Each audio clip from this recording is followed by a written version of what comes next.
Alors, je suis avec Jérôme Dubien, préparateur mental, que nos lecteurs connaissent peut-être parce qu'il a écrit un article pour mon blog qui s'appelait Comment bien choisir son prof de tennis. Très bon titre. Et j'accueille Jérôme donc pour qu'il nous parle de ses activités de préparateur mental. Jérôme, bonjour. Bonjour, salut Vincent, merci de l'invitation, puis merci de m'avoir permis d'écrire cet article parce que c'était un thème qui me trottait dans la tête depuis, ça fait 20 ans que j'enseigne le tennis, donc je me suis déjà posé ces questions plein de fois. Et oui, tu me fais intervenir en tant que préparateur mental aujourd'hui. Ben, pas que ça, puisqu'en fait, Oui. je vais te demander de te présenter et puis d'expliquer un petit peu toutes tes compétences parce que tu es Bah, il paraît. Si, si. C'est ce qu'on me dit en général. Bon, après, je peux me tromper, des fois, ça arrive. Mais c'est pas grave, j'apprends. Alors moi, si tu veux, déjà, donc moi je suis venu dans le tennis par accident. Je ne sais pas si c'est par accident, mais on va dire par opportunité. Parce que moi, à la base, je ne viens pas du tout du tennis. Je n'ai pas été entraîné, élevé, éduqué dans des clubs de tennis classiques comme la plupart de ceux qui t'écoutent. J'ai jamais pris des cours enfant. Et j'ai commencé à prendre des cours de tennis quand j'ai commencé à enseigner le tennis, pour vous dire. Donc voilà.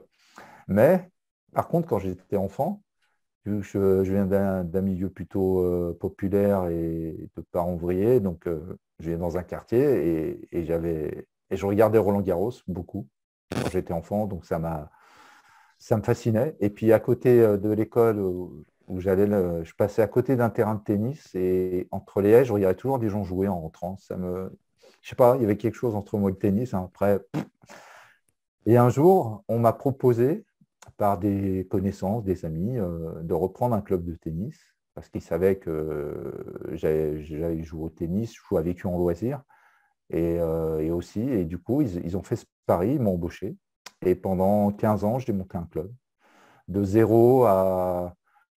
Le club est parti d'un club loisir. À la fin, on avait 3 terrains en bon état, des 3 terrains éclairés, pas de terrain couvert, nouveau club house.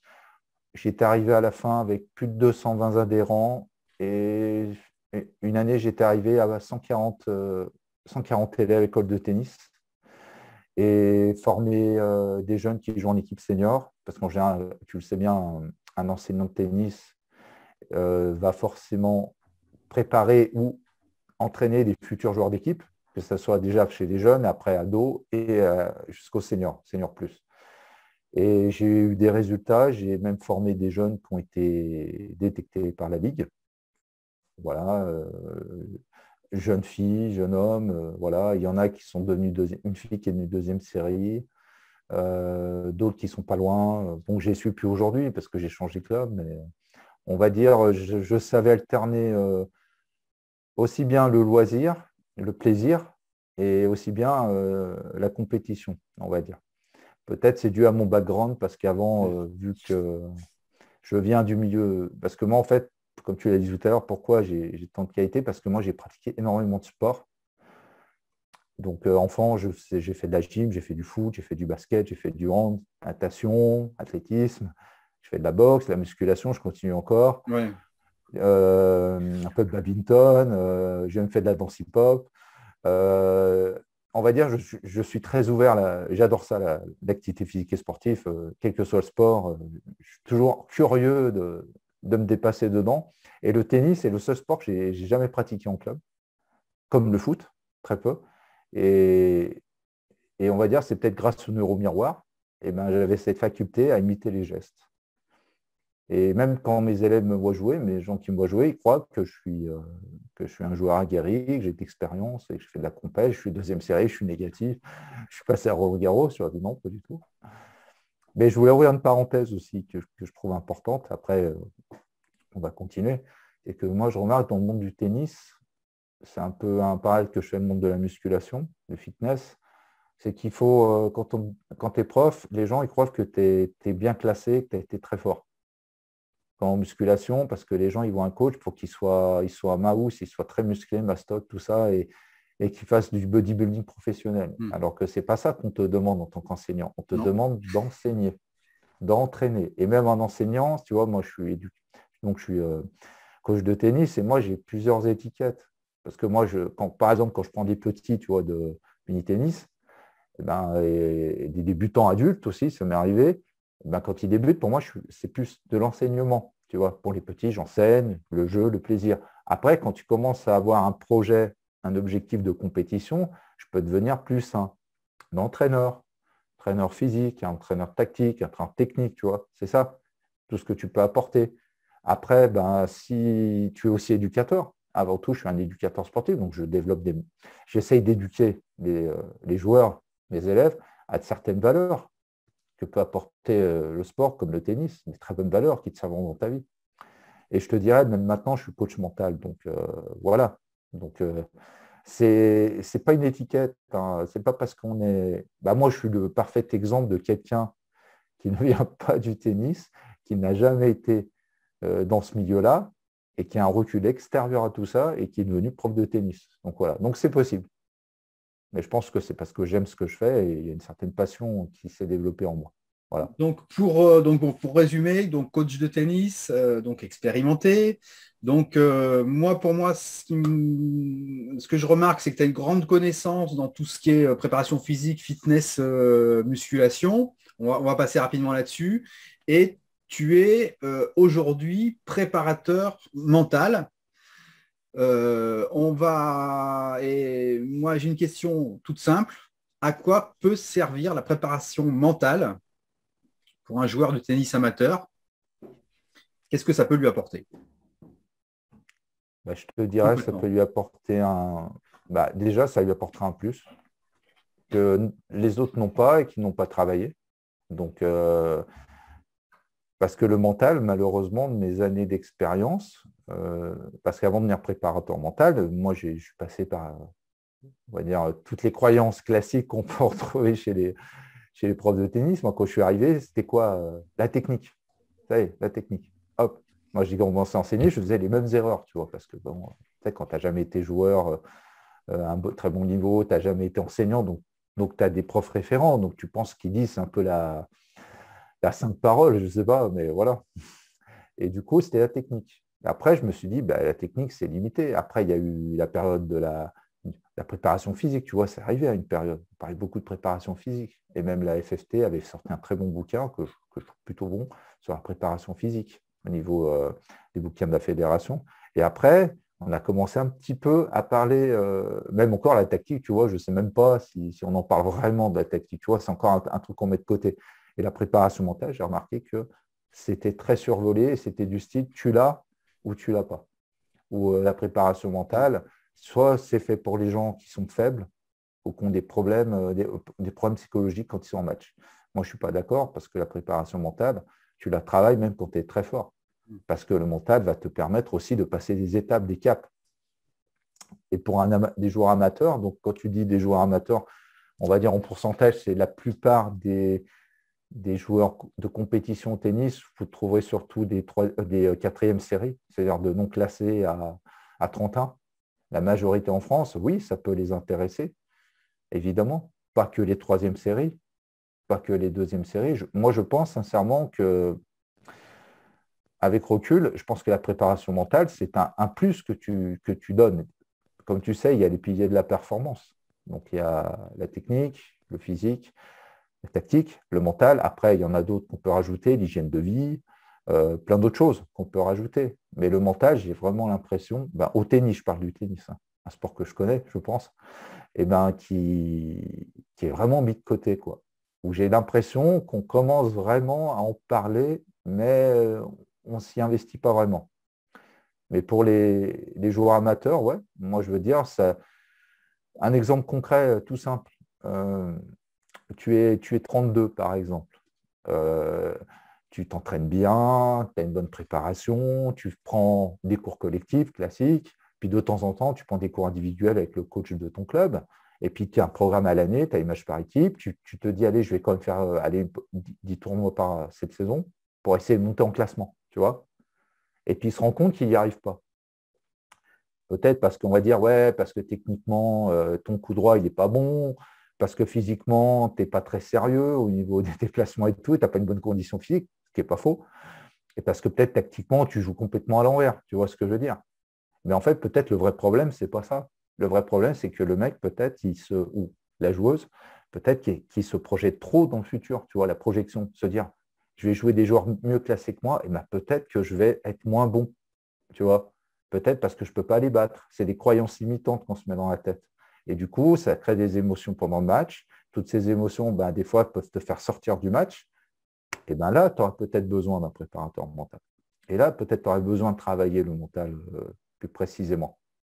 Et ça va peut-être te faire reculer par rapport à ce que tu pensais, peut-être, mais dans un futur proche, tout le travail que tu auras fait en amont ben, te servira plus tard. Moi, c'est pour ça que je pense que c'est les préparations mentales, c'est des bases solides pour pouvoir déjà avancer dans son objectif. Je peux juste te donner un exemple pour te dire, tu vois, au cours que j'enseigne pour les enfants, ça fait, et même si je ne fais pas de préparation mentale vraiment classique avec eux, tu vois, je l'intègre quand même pendant mes cours.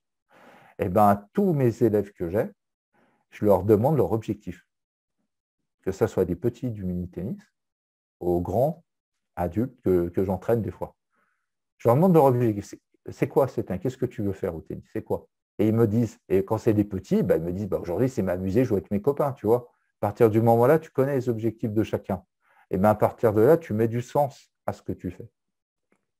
Et je pense que la préparation mentale, ça te permet aussi, même si j'en fais pas forcément avec eux, même si des fois je l'intègre un petit peu pendant ma séance, j'en discute avec eux, j'essaie de leur faire prendre conscience de certaines choses, ou tout simplement libérer la parole, parce que tu sais très bien que parler du mental, c'est pas, des fois, c'est très, très, très négatif quand on parle autour de toi. Mais moi, déjà, je leur permets d'en parler.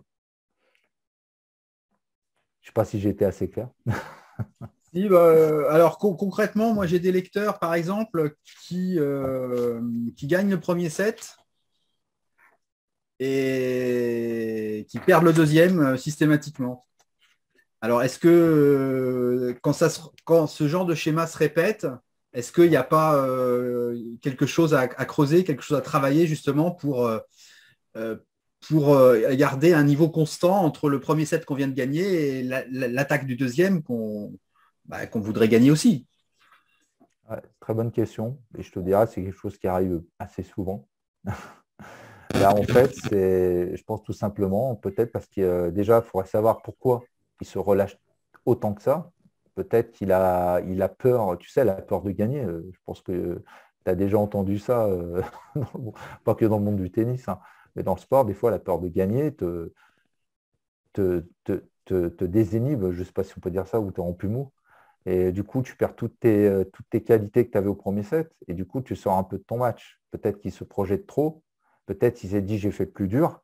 Et peut-être que ma concentration, elle était au maximal. Et du coup, le deuxième set arrive. Et ben, peut-être qu'il redescend. La charge émotionnelle et mentale est plus. Il faut bien aussi qu'il évacue tout ça. Il ne faut pas oublier. Hein. Tout ça, c'est des choses qui se travaillent. Et comme par exemple, peut-être lui apprendre des routines pour éviter de se projeter, tu vois, dans le deuxième set et se dire, ouais, bah, par exemple, pour éviter certaines phrases classiques qu'on entend, tu sais, le dialogue interne, tu sais, te dire, je ne peux pas perdre, je dois gagner ce match, tu vois. Alors que dans le fond, en fait, tu fais croire à ton cerveau bah, que tu es obligé de gagner, mais en fait, ça va te créer peut-être des émotions, des frustrations. À partir du moment que tu perds un point, bah, ça y est, tu sors du match. Et ça arrange qui? Ça arrange ton adversaire, tu le relances. Donc, tu vois, au niveau mental, tu peux voir ça comme ça. Après, je te dis,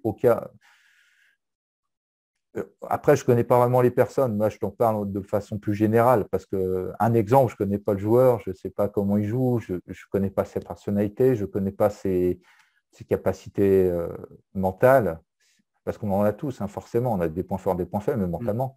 Donc ça, c'est un travail que tu dois faire déjà avant pour déjà envisager d'en discuter avec lui.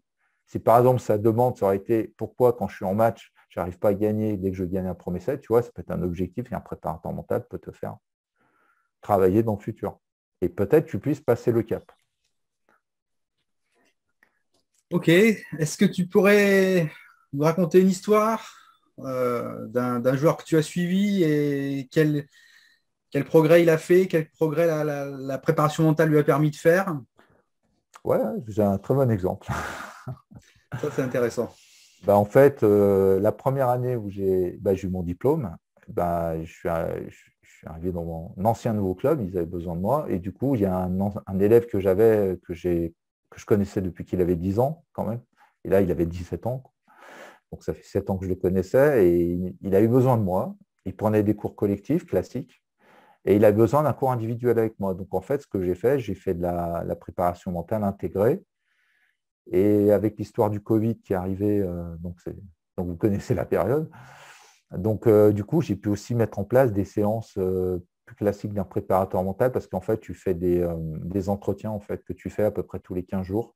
Parce qu'il faut que faut aussi assimiler parce qu'en fait, quand tu es un préparateur mental, déjà, il y a une demande. Je voulais contextualiser la demande du joueur. Donc, je l'ai écouté, j'ai accepté. Après, tu fais ton entretien.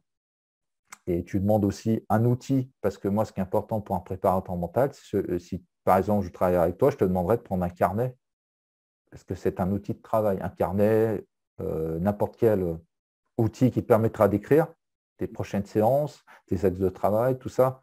La fixation d'objectifs, par exemple, le préparateur mental te fera beaucoup travailler ça. Et donc, lui, je lui ai fait faire l'intégration en préparation mentale sur le terrain, c'est-à-dire que je mettais en place des exercices selon sa demande. Lui, il avait beaucoup besoin de reprendre confiance en lui parce qu'il voulait monter en deuxième série.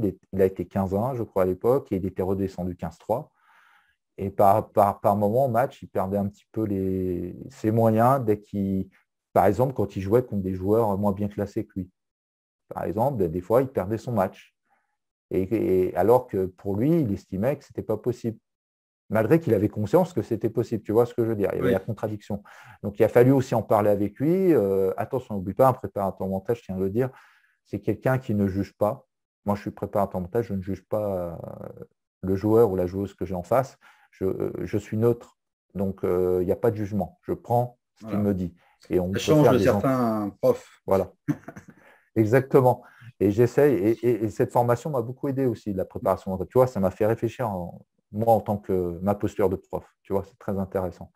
Et j'essayais de lui faire conscientiser tout ça. Et il a commencé à prendre conscience. Et après, il a vu il voulait beaucoup bosser son revers, on l'a bossé tactiquement et mentalement. Et je lui ai beaucoup fait bosser sur ses points forts, énormément.